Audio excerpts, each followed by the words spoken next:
Hi, today we're on step 5 of purging, which is to find items in your storage areas, such as your attic, basement, garage, or shed, that are either 1, borrowed, and obviously you're going to return those, 2, additional items that you can sell either on Marketplace, as we went over in the last step, or at a yard sale if you plan to hold one, and 3, items that need to be disposed of specifically at your municipal dump, and I'll go over what those are shortly.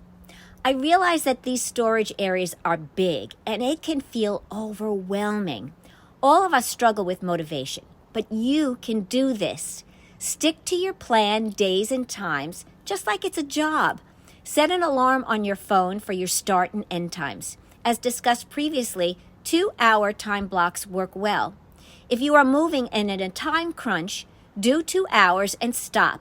Set your alarm for your break time and relax, eat, wash your face and hands, do whatever makes you feel refreshed. Then, when the alarm goes off, get back at it for 2 more hours, and so on. Put on some upbeat music, and as the old expression goes, whistle while you work. Or, if you're like me, you're going to sing. Now, before you actually get started, you need to purchase a dumpster bag and several tall, outdoor, sturdy garbage cans on wheels.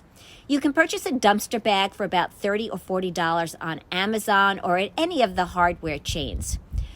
Once you fill the dumpster bag up with items that you no longer want, you just schedule a pickup with Waste Management, and they take it away for a fee of about $100 to $200 depending on the size of your bag and where you live.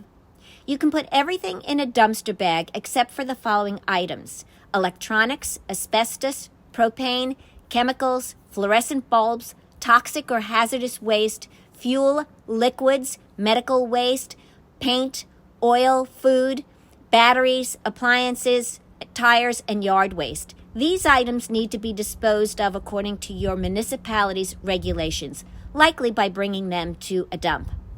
Place all of these dump items in one of your large garbage cans, so when the time comes to go to the dump, you can wheel it to your vehicle and unload from there.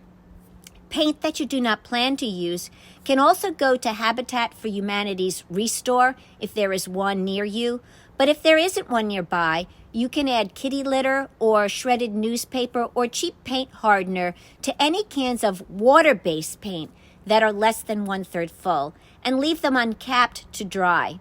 Then in most places, you can dispose of these dried lidless paint cans as ordinary trash, but check with your municipality. Oil-based paint, you have to try to reuse that, but if you can't, you will need to bring it to the hazardous waste disposal in your municipality. The other large garbage cans that you have on wheels will be for yard sale items if you plan to hold one. That way, when your yard sale day comes, you can wheel out your cans and place your items out for display without having to go back and forth to gather them up again. So, your step number 5 is to locate trash items to put in your dumpster bag, locate items that need to go to the actual dump, and locate items for your garage sale if you plan to hold one, and place those items in your rolling garbage cans. You should also continue to identify items that you might be able to sell online for a bit more money, and follow through as instructed in the previous step. I know I covered a great deal today, but this step is to make room for storing or packing the items that you wish to keep from these 3 different storage areas. Next time, I will go over what you need to do with the items that you have left after you've removed the items that you're going to get rid of.